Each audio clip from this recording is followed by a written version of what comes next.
Salam sepak bola, teman-teman netizen atau warganet yang saya hormati semuanya. Selamat bergabung kembali ke konten terbaru dari channel YouTube Triple B. Dan di konten terbaru hari ini saya ingin memberikan analisa dari pertandingan babak kualifikasi Piala Dunia tahun 2026 zona Asia round 2 dari grup F antara Filipina versus Indonesia yang berakhir dengan hasil imbang 1-1. Dengan hasil akhir ini berarti untuk sementara, saya ulangi lagi untuk sementara, Indonesia berada di posisi juru kunci di grup F ini. Tapi untuk memberikan analisa dari pertandingan kemarin, saya bingung juga teman-teman harus mulai dari mana. Karena jujur sampai hari ini perasaan di hati saya masih campur aduk nih.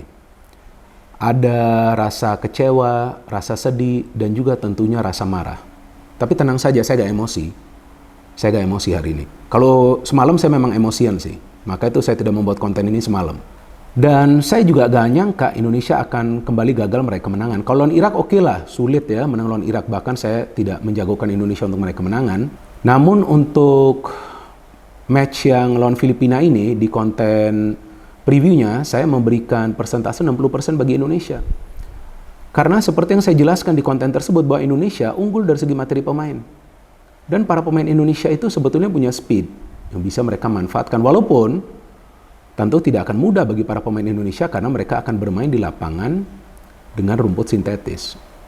Jadi ya memang tidak akan mudah bagi Indonesia lawan Filipina, tapi bukan berarti Indonesia tidak akan bisa menang lawan Filipina.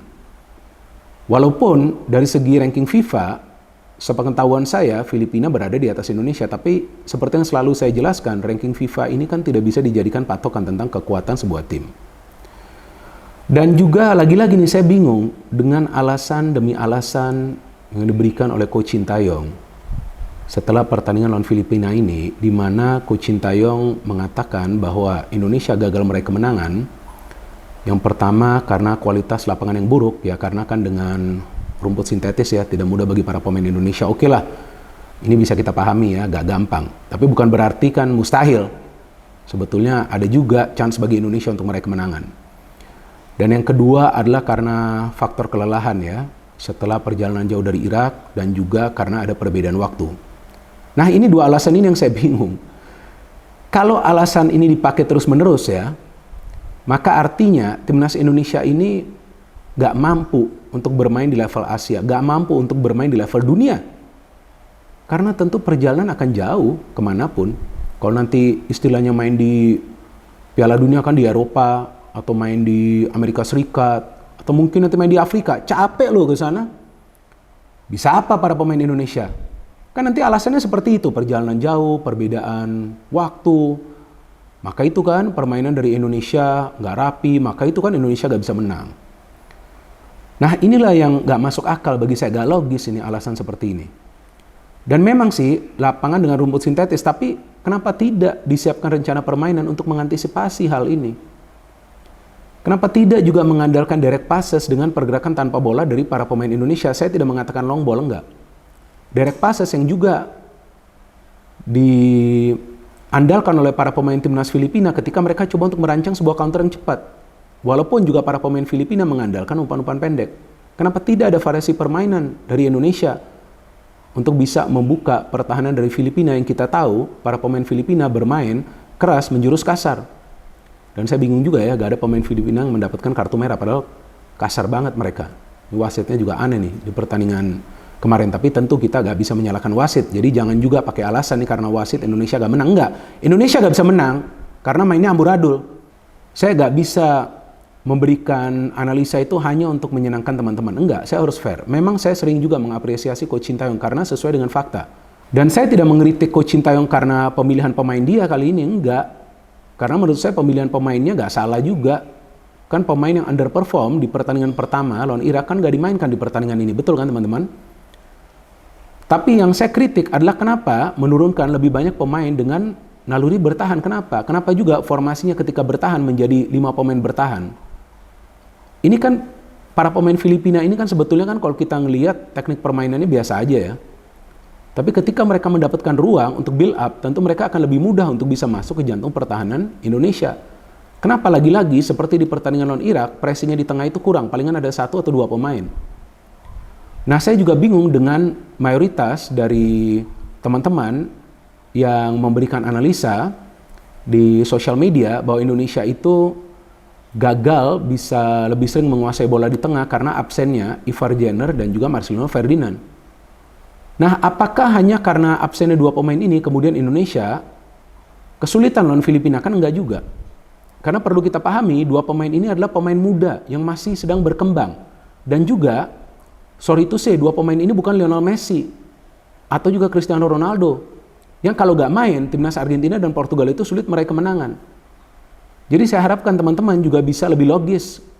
Apalagi teman-teman yang punya akun media sosial yang biasa membahas tentang timnas. Jangan kasih alasan-alasan yang sebetulnya hanya untuk menutupi permainan yang amburadul dari timnas Indonesia. Jangan seperti itu. Berikanlah penjelasan dan analisa sesuai dengan fakta bahwa memang para pemain Indonesia, kalau saya melihat, kalah dari segi adu mekanik di atas lapangan.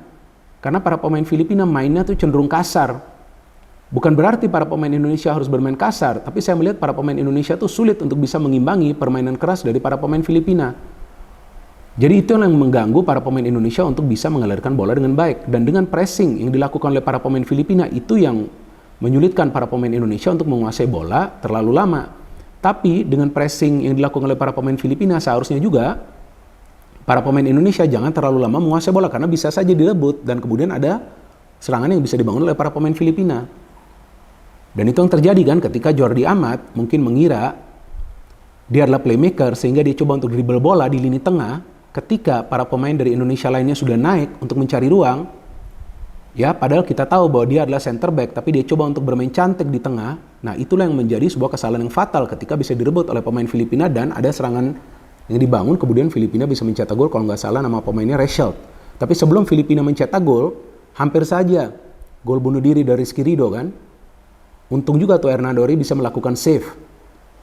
Kalau itu sudah gol duluan dari Filipina, kemudian Filipina mencetak gol lagi, gol kedua, udah habis lah Indonesia. Gimana caranya mau comeback? Passing aja sulit kan di lapangan rumput sintetis, mau main umpan-umpan pendek, tapi jaraknya agak jauh.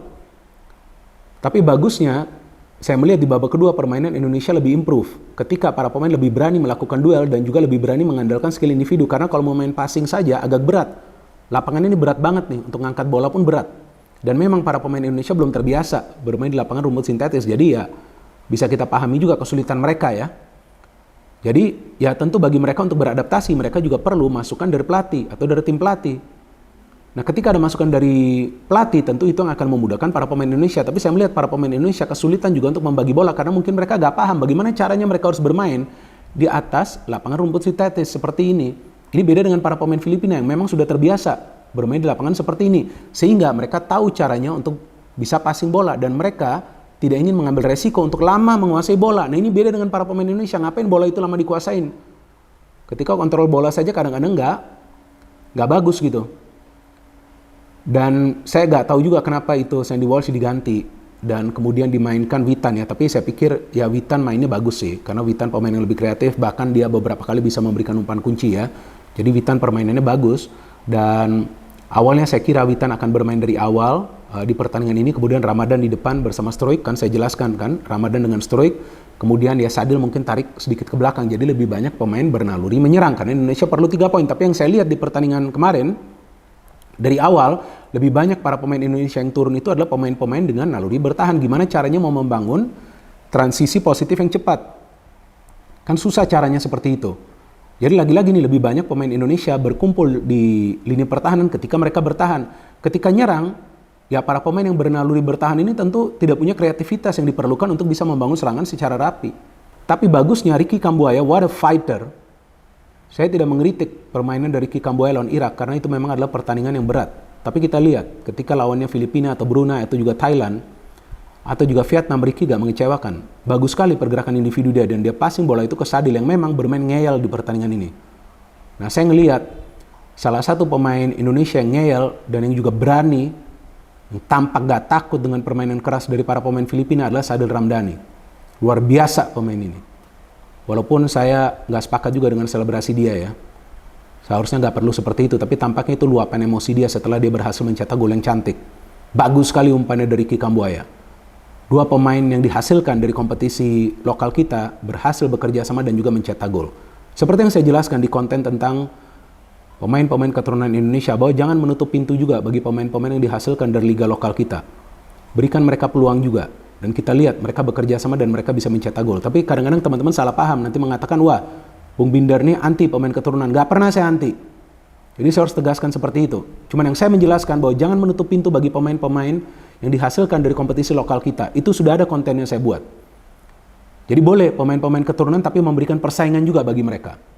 Kita lihat mereka bekerja sama, mereka bisa mencetak gol. Dan Indonesia memang permainan lebih baik di babak kedua karena ada inisiatif untuk mengandalkan skill individu. Mau gak mau harus seperti itu. Witan juga mainnya bagus. Dan menurut saya Rafael Struijk bagus sekali permainannya. Ini pemain yang bagus walaupun masih muda. Liak-liuk dia mengganggu para pemain Filipina. Dia mendapatkan beberapa chance untuk mencetak gol. Kerjasamanya dengan Witan juga baik. Kalau nggak salah ada satu shooting dari Witan di blok pemain Filipina ketika Rafael Struijk kasih dia bola. Jadi lagi-lagi saya ulangi, ini bukan soal masalah mental. Karena kalau alasannya dipakai, mental dari para pemain Indonesia lemah, artinya para pemain Indonesia tidak bisa bermain di level yang lebih tinggi selain di level ASEAN. Jadi nggak bisa alasan dipakai mental. Kalau menurut saya mental mereka kuat.